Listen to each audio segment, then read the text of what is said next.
Then allotment was made to the people of Manasseh, for he was the firstborn of Joseph. To Machir the firstborn of Manasseh, the father of Gilead, were allotted Gilead and Bashan, because he was a man of war. And allotments were made to the rest of the people of Manasseh by their clans, Abiezer, Helek, Azriel, Shechem, Hepher, and Shemida. These were the male descendants of Manasseh the son of Joseph by their clans.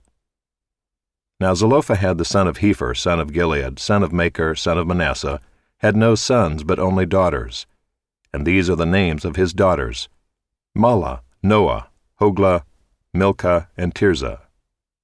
They approached Eleazar the priest and Joshua the son of Nun and the leaders and said, "The Lord commanded Moses to give us an inheritance along with our brothers." So according to the mouth of the Lord he gave them an inheritance among the brothers of their father. Thus there fell to Manasseh 10 portions, besides the land of Gilead and Bashan, which is on the other side of the Jordan, because the daughters of Manasseh received an inheritance along with his sons. The land of Gilead was allotted to the rest of the people of Manasseh. The territory of Manasseh reached from Asher to Michmethath, which is east of Shechem. Then the boundary goes along southward to the inhabitants of En-Tappuah. The land of Tappuah belonged to Manasseh, but the town of Tappuah on the boundary of Manasseh belonged to the people of Ephraim. Then the boundary went down to the brook Kanah. These cities to the south of the brook, among the cities of Manasseh, belonged to Ephraim. Then the boundary of Manasseh goes on the north side of the brook and ends at the sea, the land to the south being Ephraim's, and that to the north being Manasseh's, with the sea forming its boundary. On the north Asher is reached, and on the east Issachar.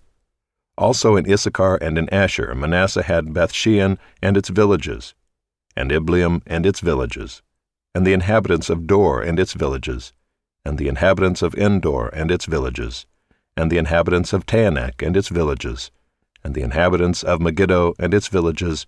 The third is Naphath. Yet the people of Manasseh could not take possession of those cities, but the Canaanites persisted in dwelling in that land.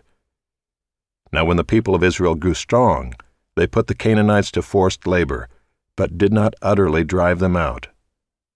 Then the people of Joseph spoke to Joshua, saying, "Why have you given me but one lot and one portion as an inheritance, although I am a numerous people, since all along the Lord has blessed me?"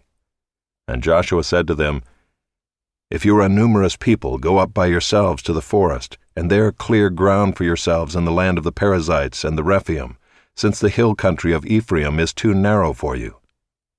The people of Joseph said, "The hill country is not enough for us, yet all the Canaanites who dwell in the plain have chariots of iron, both those in Bethshean and its villages and those in the valley of Jezreel." Then Joshua said to the house of Joseph, to Ephraim and Manasseh, "You are a numerous people and have great power. You shall not have one allotment only, but the hill country shall be yours. For though it is a forest, you shall clear it and possess it to its farthest borders. For you shall drive out the Canaanites, though they have chariots of iron, and though they are strong.